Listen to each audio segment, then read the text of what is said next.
We're coming off of God of War 2018. How do you top that? How do you deliver something that players will love maybe just as much as God of War 2018? The pressure was tremendous.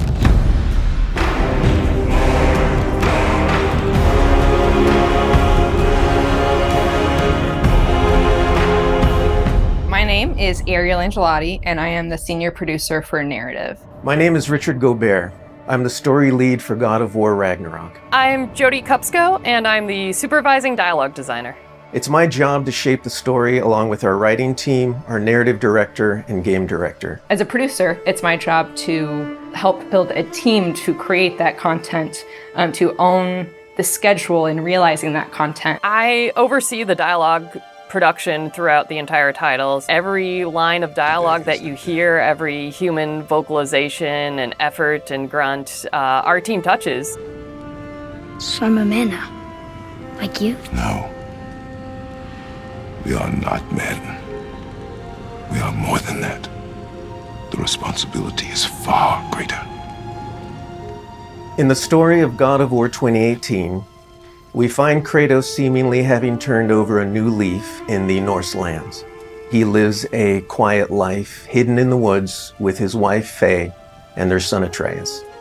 And the story starts with them mourning her death, and we learn that she made a final request before she passed away.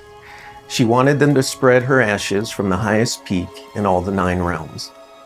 He's scared of being a bad father, a bad influence, and as a result, it's made him an absent father.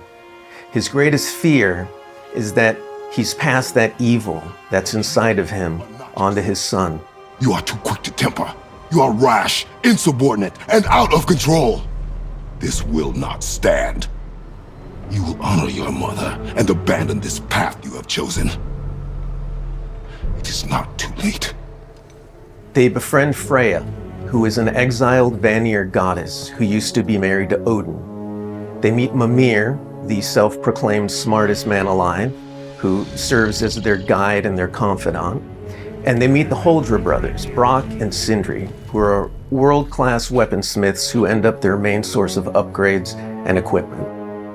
Now, among the enemies they make are the Aesir gods, whose leader is none other than Odin, someone we never meet in God of War 2018, but who casts a very long and dark shadow over the 9 realms.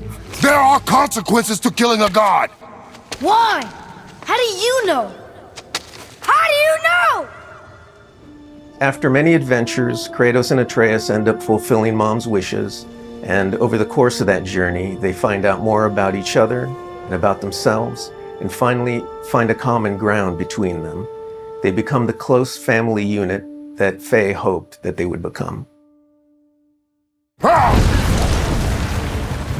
In God of War Ragnarok, we fast forward a few years, and little Atreus is now a teen, and they're back to hiding out in their home in the woods in Midgard. During the course of the previous game's events, they were forced to kill Odin's grandchildren, Magni and Modi, the sons of Thor. Thor does a lot of the lion's share of Odin's dirty work, and as a consequence, he's a very violent, unstable personality. At the end of the last game, they were also forced to kill Baldur, the son of Odin and Freya, and that has its own set of consequences. He was a very powerful chess piece for Odin, one that Odin is incredibly bitter about losing. Freya has vowed vengeance against them for the killing of her son.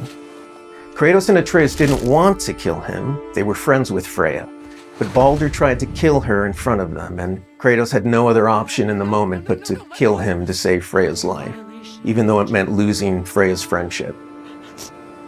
I will parade your cold body from every corner of every realm and feed your soul to the vilest filth in hell. That is my promise. He saved your life. He robbed me of everything.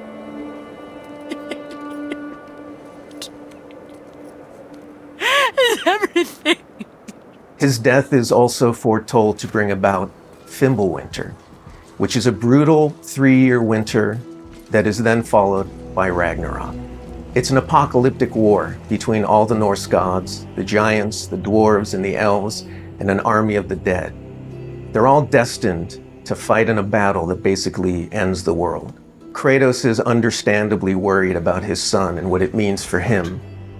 You get to go on this journey with how Atreus grows into a young adult and how Kratos grows into his next era in his life, and really see kind of the parent that he's striving to be, but the person he's striving to be.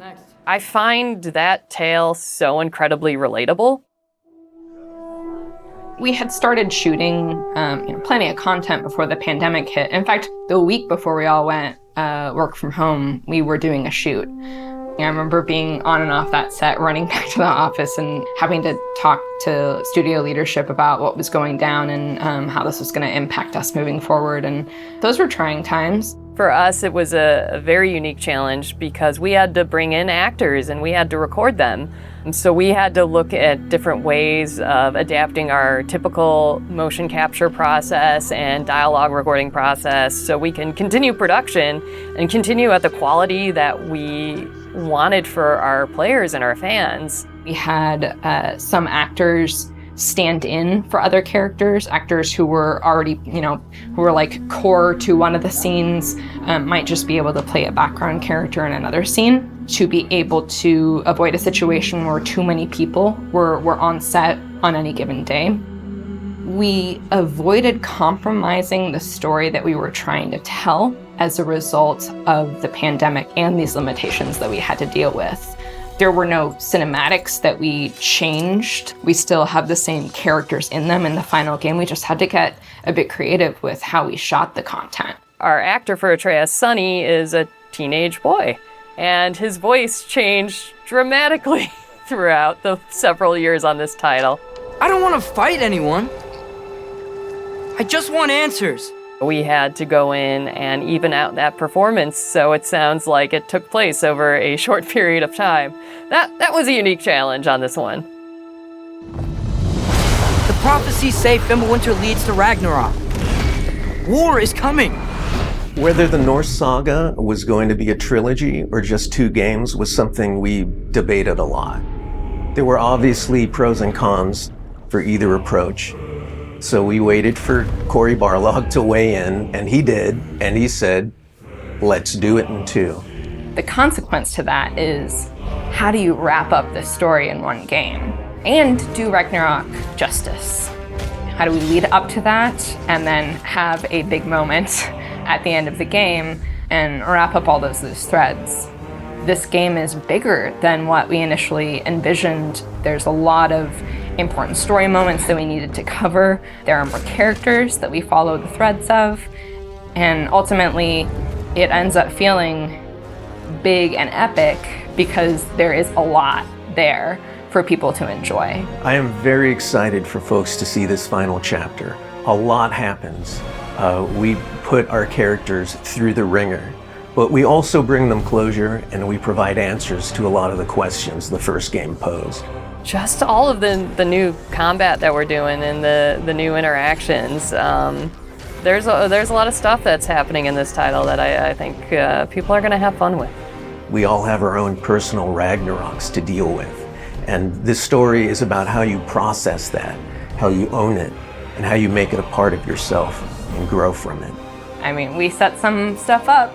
At the end of last game, there's going to be some consequences this game. We're going to see how things play out between Freya and Kratos. We're going to see how the evolution of the family relationship continues. You got Brock and Sindri, the dwarves, who are kind of part of your makeshift family now. And there's going to be some other characters that we introduce that maybe going to disrupt the balance a little bit. I can't wait until players get their hands on the game, are able to experience how the story unfolds for themselves. We have, I think, an incredibly well-rounded game. Very satisfying combat, beautiful and rich environments to explore, outstanding character art, a lush and moving soundtrack and soundscape. It's the work of hundreds of very dedicated artists, and they all have their own stories to tell.